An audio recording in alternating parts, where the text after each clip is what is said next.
you guys are going to kill me, but Kirk Cousins might be a Falcon.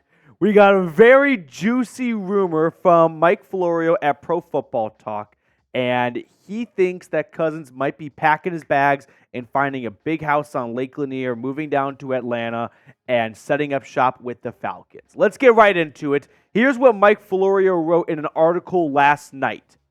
We can't get into the specifics for now, but we're getting very credible indications that Cousins is seriously considering moving his family to Atlanta, which would mean, obviously, that he'd be signing with the Falcons. Now, when I read that, my initial thought was, this is a leverage move. This is Kirk Cousins using Mike Florio as a mouthpiece to tell the Minnesota Vikings, if you don't think I'm serious about going somewhere else in free agency, think again. Because my wife's from Alpharetta, I've got no problem picking up my kids and moving down south. Because Cousins has been very vocal and very public about wanting to stay in Minnesota. So maybe the Vikings think, you know what? He's not serious. He's not actually going to move. We don't have to make him that top dollar offer that he's looking for because he's not going to leave anyway. He'll take whatever we give him as long as it's fair and reasonable. But I think Kirk Cousins right now is using the Falcons and using Mike Florio as a chess piece to say, you know what? I will move if you don't pay me what I am looking for. That was my initial reaction. There is a very real and legit possibility that Kirk Cousins actually just wants to move to Atlanta because he wants to sign with the Falcons. We'll talk more about that. Mike Florio definitely got his feels, though, because that report, if you will, that rumor, caught some traction, and he tweeted out to the folks who tried to dismiss our reports by saying we have no sources or whatever. You realize we have 50 guests on our show last week from Indy, right? You realize pretty much everyone in the league reads PFT, right? You realize I've been doing this 23 years, right? So I think Mike Florio got a little butthurt that people were like, dude, you have no sources. And to be honest with you guys, I never looked to Mike Florio as the guy who's going to be bringing in a brand new trade rumor, a guy that's going to be breaking a story, or not even breaking a story, but bringing up a real possibility and a rumor. He's usually the one that reacts to that stuff, not the one that's got boots on the ground, ears in the building, telling him what they are hearing. I've always looked at him as a great secondary reactionary outlet to NFL news and rumors that, Schefter, Rappaport, those guys put out there. So I'm not going to look at Mike Florio and think, well, if Florio said it, it's got to be true. He is a Vikings fan, so he may have some better sources in Minnesota that are telling him, we think there's some real traction to Kirk Cousins leaving the Vikings. But for now, my pivot, my reaction is, this is Kirk Cousins using Florio as a leverage piece to get the best offer possible from the Vikings. Now, we have plenty of more to get onto in today's show, but who do you think the next Falcons quarterback is? Not who do you want it to be, but when week one rolls around, who will it be? Justin Fields, Kirk Cousins, or is it someone in the draft?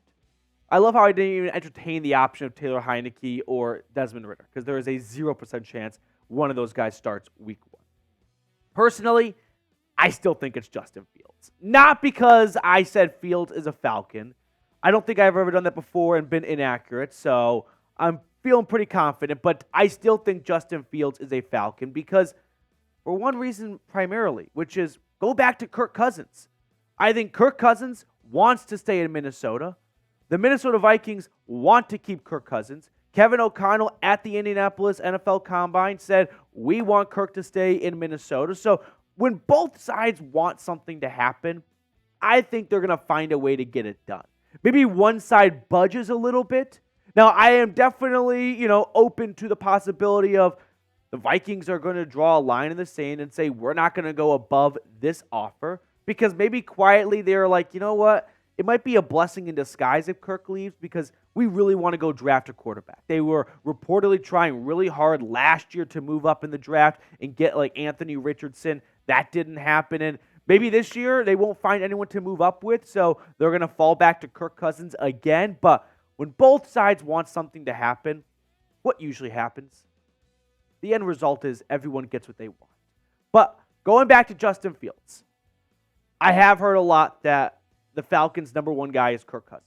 And if that's the case, maybe Atlanta pursuing Justin Fields, again, this is just a theory, was all for smokescreen efforts so that Minnesota felt like no one else is in the Kirk Cousins race, right?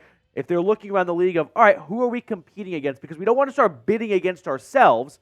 Well, it's not going to be Atlanta because Atlanta is looking for Justin Fields. Those three teams are all drafting a quarterback. Tampa Bay is bringing back Baker. So we look around the landscape and we're the only team looking for a quarterback, so we don't have to compete with anyone else.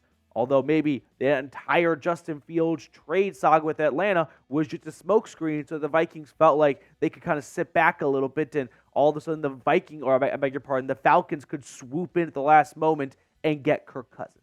Now, we have spent a lot of time talking about the rumors and the possibility, but let's just talk about whether or not it's a good idea to get Kirk Cousins, right? From a football standpoint, is Kirk Cousins a quarterback you would like to see Atlanta pursue? I mean, you look at what he's done the last 4 seasons. And yes, he comes off a torn Achilles midway through the year, 35 years old, will turn 36 before the season gets underway.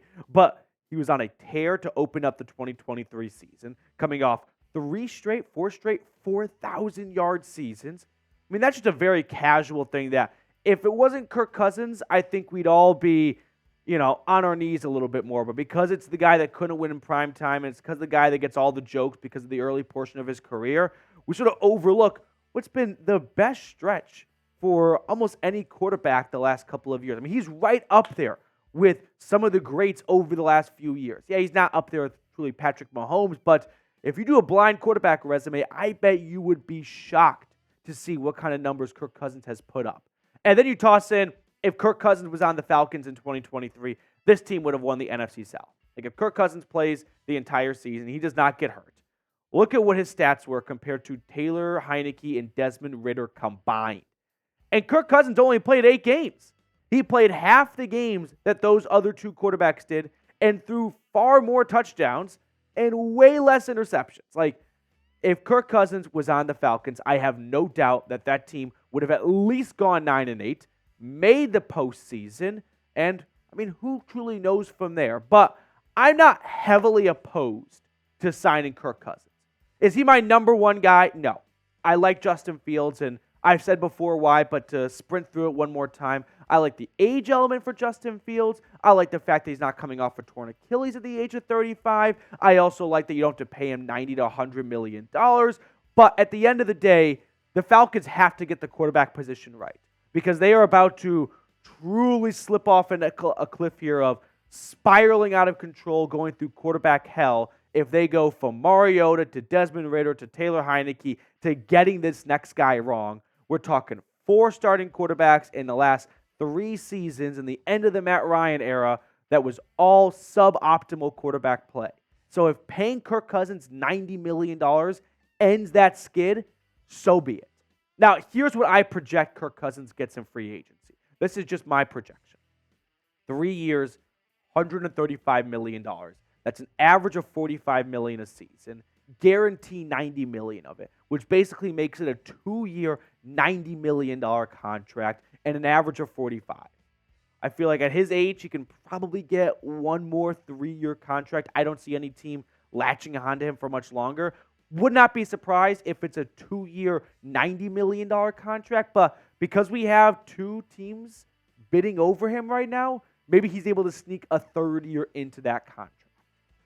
Before we get to the rest of today's show, quick reminder, we are closing in on 20,000 subscribers. We are less than 250 away, and I want to get there before NFL free agency kicks off, which is unofficially March 11th and then officially March 13th. So a little bit more than a week to go. Let's see if we can get 218 subscribers over the next 7 to 10 days. To kind of put a bow on the Kirk Cousins portion, I think he may be Atlanta's number 1 target. If you really think about it through the lens of Raheem Morris and Zac Robinson and Arthur Blank, they are desperate to get this decision right. And Justin Fields is a much riskier decision because he hasn't played as well as Kirk Cousins has played over the last 3 years. I'm not going to stand here and say Justin Fields has been better than Kirk Cousins the last 3 years. No, that's not true. But I think when you factor in the age element and I feel like the trajectory that Justin Fields is on, I can get behind trading for him and not latching on to a 35, 36-year-old QB off a major injury for $90 million. Like that to me does move the needle enough. But if you look at it through the lens of Raheem Morris, I mean, he did not take this job to get the quarterback position wrong. Because if you get the quarterback position wrong, if you have that ability to choose the quarterback your first offseason, which is pretty common because if you're getting the job, that means the previous guy lost his job, and that's usually because the quarterback sucked. But if you take this job and you get the quarterback position wrong to open up with, man, you find yourself really behind the eight ball because you only get usually one, max two starting quarterback picks as a head coach. And if you muff up the first one, you may not get a second opportunity. So Raheem Morris may feel like if the only con to signing Kirk Cousins or pursuing Kirk Cousins is the contract, well, it's not my money, and we've got money to spend, so screw it. Let's not roll the dice on Justin Fields. Let's take the ground rule double. Let's go with Kirk Cousins because we know he is a top-end quarterback that, yeah, the age, the injury, and the contract are all very real cons to factor into the equation here, but if we can get past those things and we just think about what Kirk Cousins could do when he's healthy and what he's done over the last few years and put that into our team, that's a team ready to win the division, and that's a team that could go out there and maybe even win some playoff games. I don't feel like this Falcons team, though, is truly just one piece away.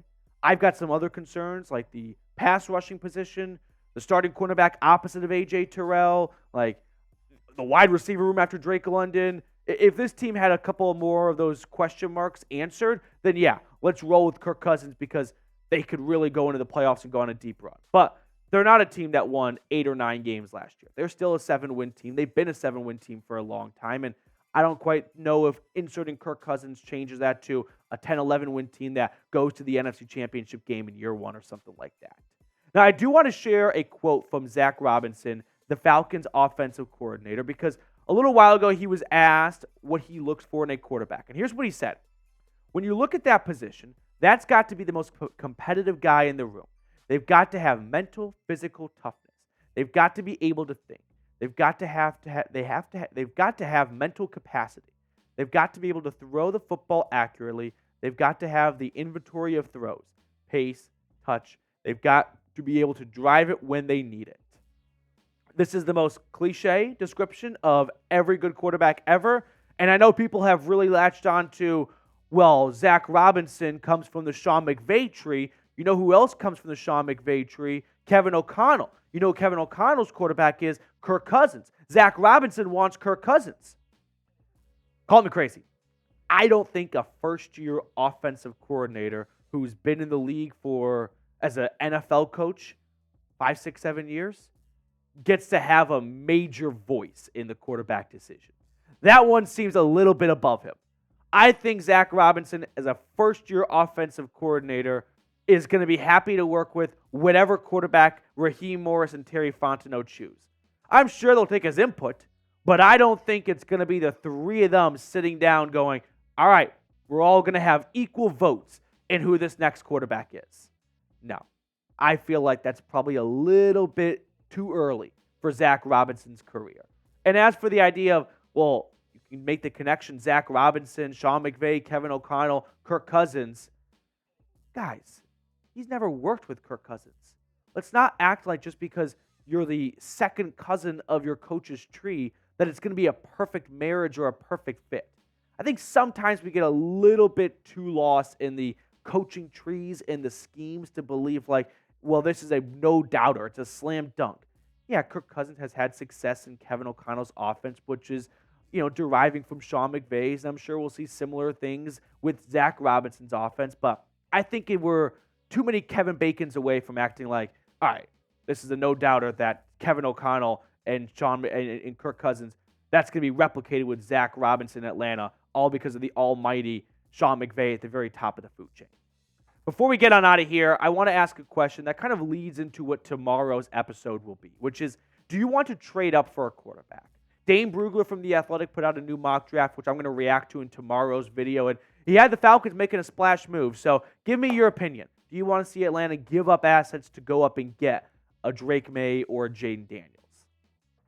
That's going to do it for us on this edition of Falcons Today. Thank you guys so much for tuning in. Always appreciate those of you that take time out of your day to come watch our content. We will sign off and catch up with you all later.